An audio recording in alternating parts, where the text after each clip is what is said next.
The man in the Santa suit knew things about me no living person could know. But that wasn't what made my blood run cold. It was the ring on his left hand, my dead husband's wedding ring. The knocking started at 9:47 p.m. on Christmas Eve. 3 deliberate strikes that jolted me awake on the couch, wine spilling across my shirt. I'd been alone in the house since my sister picked up my kids that morning. They were spending Christmas with her family in Seattle while I worked the holiday shift at Portland General Hospital. Through the peephole, I could see him standing on my porch. A department store Santa with a costume that looked decades old. The red fabric faded to the color of dried blood. The white fur trimmed gray and matted like something pulled from a drain. His eyes stared directly at the peephole. Pale blue, completely focused, he waved, slow, deliberate. Then he held up his left hand, showing me the ring. Mike's ring, the silver band with the inscription inside that only I knew about. Always your Marine, the ring they'd buried him with 13 months ago. I stepped back from the door, my voice shaking as I told him he had the wrong house. His response came through the door, deep and measured. He had the right house, 247 Maple Street. He knew I was alone. He knew I worked night shifts at Portland General Hospital in the pediatric ward. He knew my kids were in Seattle with my sister. My mouth went dry. I reached for my phone to call 911, but there was no signal. He told me through the door that the storm had knocked down the cell tower on Highway 26 about an hour ago. He knew I'd cut my landline 2 years ago to save money. Every dollar counted when I was raising 2 kids alone. I looked at my phone. No bars. The pounding started again, harder this time. He said he'd been waiting for this, for me to be alone, for the house to be empty, for no one to hear me scream. I screamed at him to get away from my house. The pounding stopped. Silence stretched out for 3, 4, 5 seconds.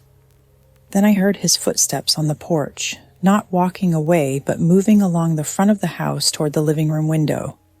I ran to the window and yanked the curtain aside just as his face appeared in the glass. He was inches away. This close, I could see that his beard was attached with elastic that cut into his cheeks. There were scars on his face, old burn scars that twisted the skin around his left eye and down his neck. His breath fogged the glass, and I could smell something wrong seeping through the seal around the window frame. Something like meat left too long in the sun. He told me he knew I was alone. He knew my husband was dead. Car accident on Interstate 84 13 months ago. He said Mike hadn't suffered, if that was any comfort. Hearing Mike's name in his mouth made me want to vomit. He knew details about the house, the blue bedroom upstairs with the glow-in-the-dark stars on the ceiling, the broken step on the back porch I'd been meaning to fix, the spare key I used to keep under the ceramic frog by the garage. Until I moved it last month. He'd been watching. For how long? Then he said something that made my legs go weak. He told me what Mike had whispered to me on our wedding night, when we were alone in the hotel room and he'd held my face in his hands. Words no one else had heard, words I'd never repeated to anyone. He knew about the baby I'd lost before my daughter was born, the miscarriage at 8 weeks that Mike and I had mourned alone, never telling anyone, not even Mike's parents. I asked him how he could possibly know these things. He said Mike had told him everything, in the end. Then he disappeared around the side of the house. I grabbed my phone again. Still nothing. The nearest neighbor was a 1/4 mile down the road. I thought about running to my car, but my keys were in the kitchen, and he was somewhere outside, circling.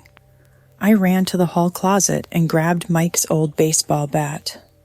Louisville Slugger, solid ash. Holding it made my chest tight, but it also made me feel less helpless. I went through the house, checking every lock, every window. The furnace hummed in the basement, ice cracked against the windows.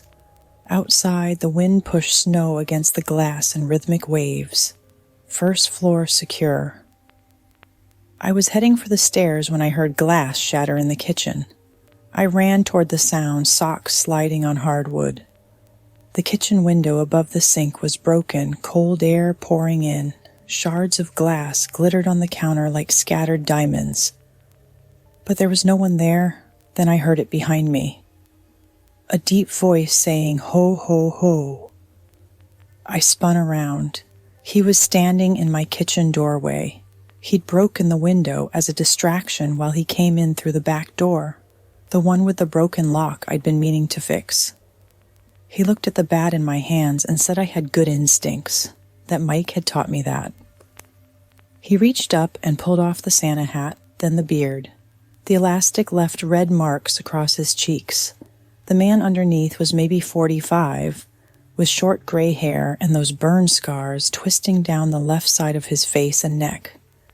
He was lean, muscular, moving with the controlled precision of someone with military training. And I recognized him. Danny Reeves, Mike's old unit. They'd served together in Afghanistan, been close as brothers. Danny had been at our wedding, had held my baby daughter in the hospital. I hadn't seen him in 6 years, but I'd never forget that face, even with the scars. He seemed pleased that I remembered him. He said he wasn't sure I would after all this time. I told him he'd been at Mike's funeral, that he'd said if I ever needed anything. He cut me off, said he'd lied, that he'd been planning this for a long time, years. And then Mike had gone and died before Danny could make him pay. I asked him what Mike had supposedly done. He told me about Kandahar Province, October 2012. They'd been on patrol, Mike was squad leader, they got ambushed, and Mike made a tactical decision. Pull back, leave Danny and another soldier named Jenkins to cover the retreat. Standard military tactics, except the Taliban didn't kill them. They took them. The scars, oh God, the scars. He said they'd kept him and Jenkins for 7 months. The things they did, the burns, the cuts, the days in darkness, the sounds Jenkins made before he died. By the time Delta Force found them, Danny wasn't really human anymore. I started to say that Mike hadn't abandoned him, that it was a tactical decision, but Danny's voice cracked as he interrupted. He said Mike had made a choice, sacrificed 2 men to save 20. And tactically, Mike had been right, but it was Danny's life. His life. I asked if he was going to kill me. He said no. He reached into his coat. I tensed, but he just pulled out a coil of rope and a roll of duct tape. He said he was going to take everything Mike had loved, the way Mike had taken everything from him. He'd been watching me for 6 months, he said. He knew my schedule, my routines. He knew I cried in my car after my shifts. He knew I was alone in this house tonight, and no one would hear me scream. I told him Mike would never forgive him for this. He said Mike was dead. And soon I'd wish I was too. He took a step forward. I swung the bat. I didn't wait for him to finish. Mike had taught me that. When you decide to fight, you commit completely. The bat caught Danny in the shoulder, not where I'd aimed, but hard enough to make him stagger. He was fast, though, combat trained, and his hand shot out and grabbed the bat before I could swing again. We struggled for it. He was stronger, but I'd spent 13 months lifting patients, working 12-hour shifts, holding my shit together through sheer force of will. I let go of the bat suddenly, and Danny stumbled backward. Then I ran. I took the stairs 2 at a time, my heart hammering. Behind me, I could hear Danny's footsteps, calm, measured. He wasn't rushing. He knew I had nowhere to go. I burst into the bedroom and slammed the door, locking it. My phone was still downstairs. The landline was disconnected. The nearest neighbor was too far to hear me scream. But the bedroom window faced the front yard. If I could get out onto the porch roof, I could jump to the lawn, run to my car. The door shuddered as Danny hit it. Once, twice. The frame cracked. I ran to the window and shoved it open. Cold air and snow rushed in. The porch roof was maybe 6 feet below, covered in snow. Beyond that, the lawn, my car in the driveway. The door splintered. I climbed out onto the windowsill, my bare feet already numb from the cold. The roof was slippery, covered in ice beneath the snow. I could hear Danny behind me in the bedroom now. I jumped. I landed hard on the porch roof, my ankle twisting.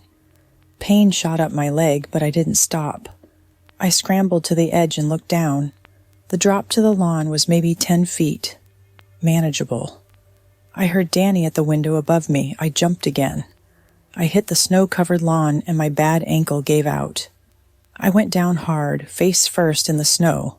For a moment I couldn't breathe, couldn't think. Then I heard him land on the porch roof behind me. I forced myself up and ran. My car was 30 feet away.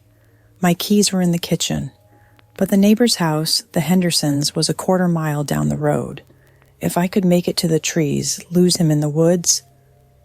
Something hit me from behind and I went down again. Danny's weight driving me into the snow. His hand closed around my throat. I brought my hands up, not to pull at his fingers, but to strike at his face.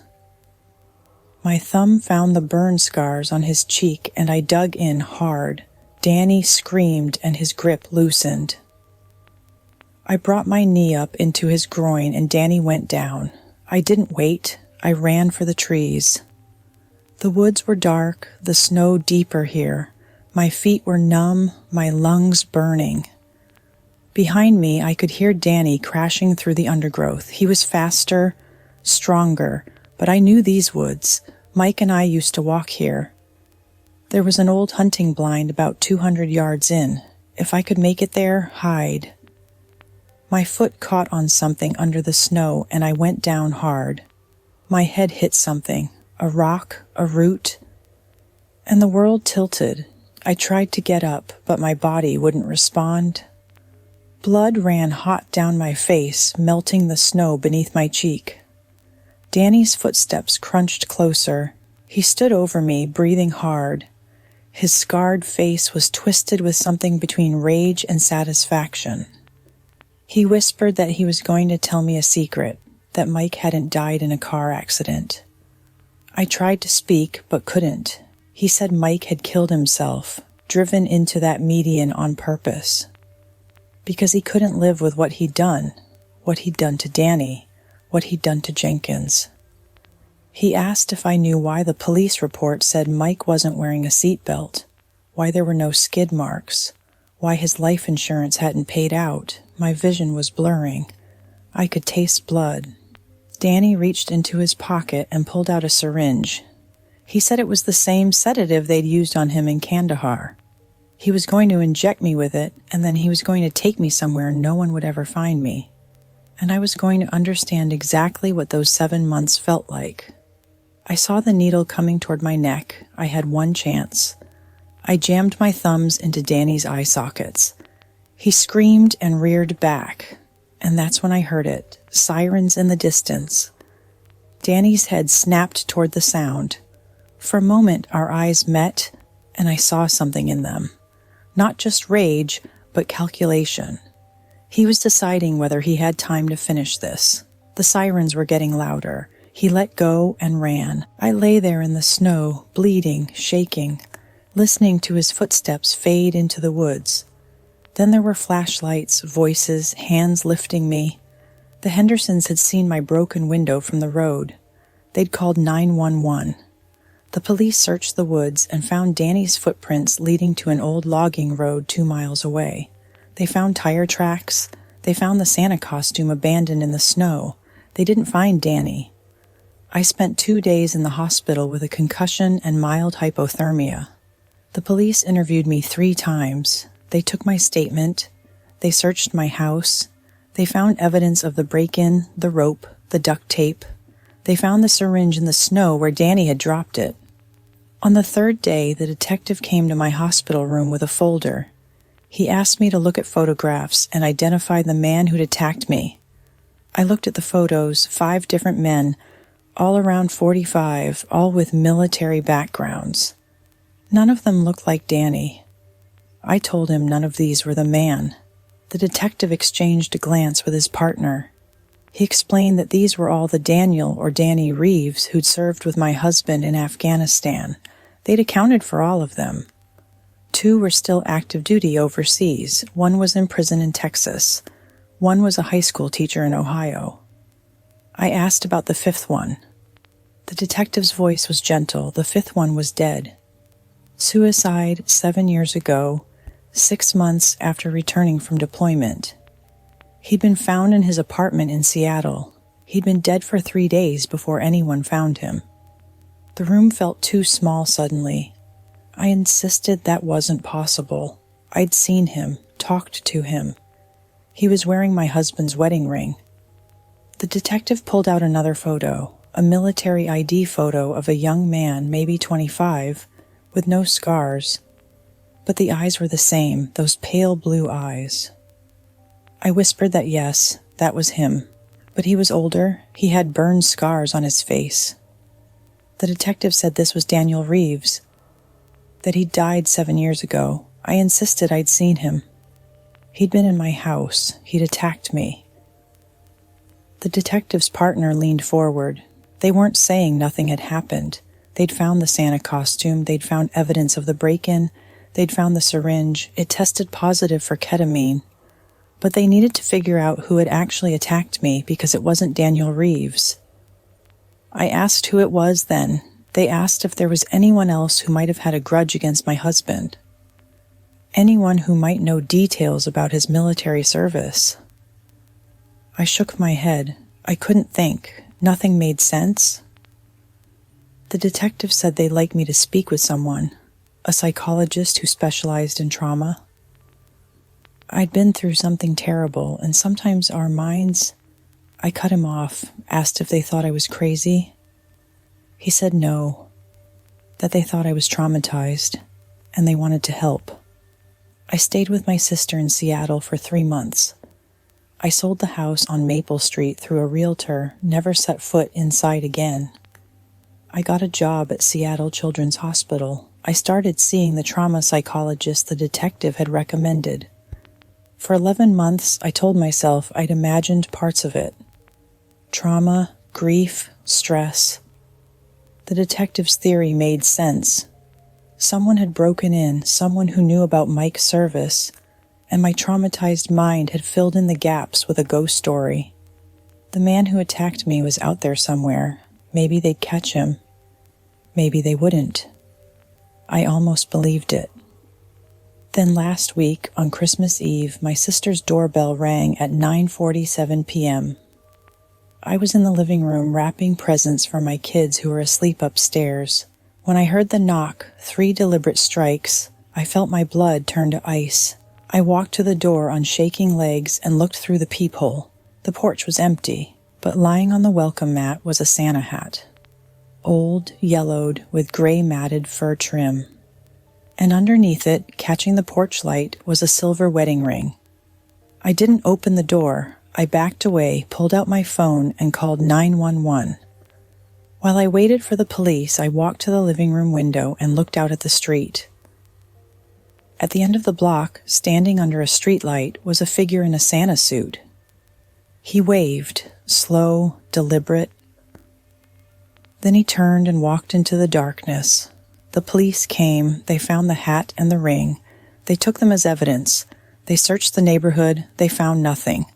The ring wasn't Mike's, it was a cheap imitation you could buy at any costume shop.